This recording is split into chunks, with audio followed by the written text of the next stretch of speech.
Welcome to Zisodel TV. Kindly subscribe, share, and like for latest updates and news.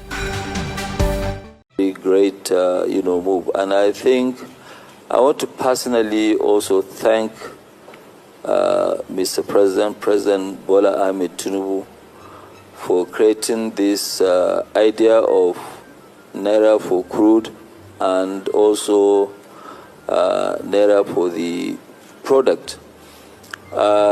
Doing that, it will give a lot of stability for the Naira, where now you remove 40% of the demand of dollars in the market, and that will actually stabilize the market. But that's not it.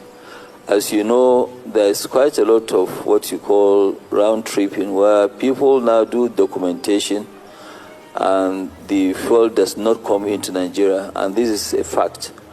So right now, as we have this refinery working,